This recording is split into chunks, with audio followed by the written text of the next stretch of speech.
जय भीम नमो बुद्धाय साथियों। दोस्तों, आपको तो पता ही होगा कि दलित समाज के लोग कभी भी भगवान को नहीं मानते। ऐसा क्यों हुआ था उनके साथ, जो भगवान को चमार एवं दलित जाति के लोग क्यों नहीं मानते। दोस्तों, इस देश के दलित समाज के लोग भगवान पर विश्वास क्यों नहीं करते और इस देश के चमार शोषित वंचित पीड़ित लोग भगवान से ही क्यों टकरा गए, क्यों वे भगवान के खिलाफ हो गए। किसी भी कौम और जाति में इतनी ताकत नहीं है जो भगवान के बारे में एक शब्द भी कहे, लेकिन दलित समाज के लोग भगवान को कुछ भी नहीं समझते। तो ऐसा क्यों करते हैं दलित समाज के लोग? तो दोस्तों, आज के इस वीडियो में हम इसी के बारे में बात करेंगे। तो चलिए दोस्तों, वीडियो को शुरू करते हैं। दोस्तों, दलितों चमारों को भगवान से टकराने की नौबत क्यों आई, लेकिन पहले हम जानेंगे कि दलित कौन है और दोस्तों दलित का मतलब क्या होता है। दलित जिसका दलन किया गया हो, जिसको दबाया गया हो, जिसको अछूत कहा गया हो और जिसके साथ अत्याचार किया गया हो, उसी को ही दलित कहा जाता है। दोस्तों, अन्याय शोषण इस देश के यानी कि भारत के शूद्रों के साथ हुआ, अति शूद्रों के साथ हुआ। जो इस देश में दलित यानी दलन सबका हुआ है, लेकिन सभी लोग उतने बुद्धिमान नहीं थे, उतने शिक्षित नहीं थे और उन सभी को अपना इतिहास नहीं पता था।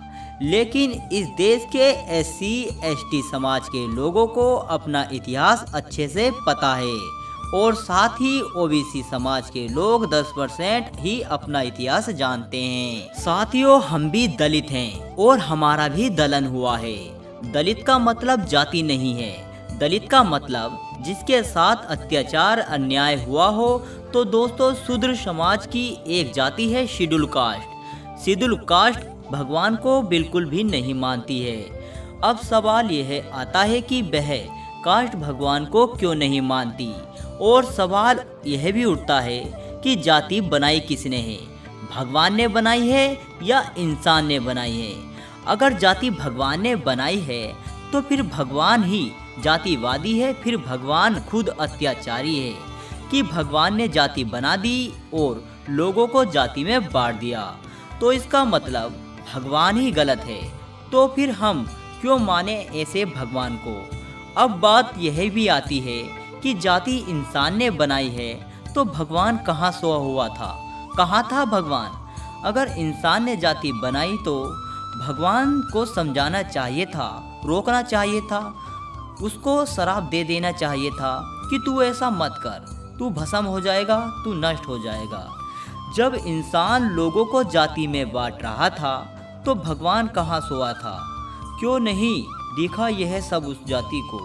जाति तो पशुओं में होती है, कीड़े मकोड़ों में होती है, सभी जीव जंतुओं में, वनस्पतियों में जाति पाई जाती है। हम उसको देखकर पहचान सकते हैं कि यह भैंस है, यह गाय है और यह नीम का पेड़ है और यह सेब का पेड़ है। आप यह सब पहचान सकते हैं, लेकिन जब बात इंसान की आएगी तो आप नहीं पहचान पाओगे कि यह किस जाति का व्यक्ति है, जब तक तुम खुद ना पूछ लो कि यह किस जाति का व्यक्ति है। अब आप समझिए कि जाति बनाई जा रही थी तो भगवान कहाँ थे? अगर भगवान होते तो जाति कभी बनने ही नहीं देते। यदि भगवान ने जाति बनाई है तो भगवान ही जातिवादी है, अत्याचारी है। यह बात तो साफ हो गई। अब बात करते हैं दूसरे मुद्दे पर कि जाति बनाने के बाद इस देश के शूद्रों और अति शूद्रों पर अत्याचार हो रहा था। जब उन लोगों को गुलाम बनाया गया, जब उनके कमर में झाड़ू और गले में हांडी बांधकर घुमाया गया, जब उनको घर से बेघर किया गया, उनको पढ़ने के लिए शिक्षा नहीं दी गई और उनके साफ पानी पीने को नहीं दिया गया, जब उनकी बहन बेटियों की इज्जत आबरूओं को लूटा जा रहा था, जब उनके साथ जानवरों से भी बदतर सलूक किया जा रहा था, तो उस समय में भगवान कहाँ सोया हुआ था? कहाँ थे भगवान? अगर भगवान थे तो कहाँ थे? वो भी 1-2 वर्ष के लिए नहीं, लगभग 5000 वर्षों तक लोग गुलाम बने रहे। तो उन्हें क्यों नहीं बचाने आए भगवान, या फिर भगवान ने है यह सब किया? अगर भगवान ने दलितों, शूद्रों, शोषितों के साथ, इस देश के मूल निवासियों के साथ इतने बड़े अत्याचार किए तो वह भगवान कैसे हुए? क्यों माने हम ऐसे भगवान को? अब आप ही सोचिए कि उस समय में दलितों पर इतना अत्याचार हो रहा था, तब भगवान कहाँ था? क्यों नहीं बचाया दलितों को?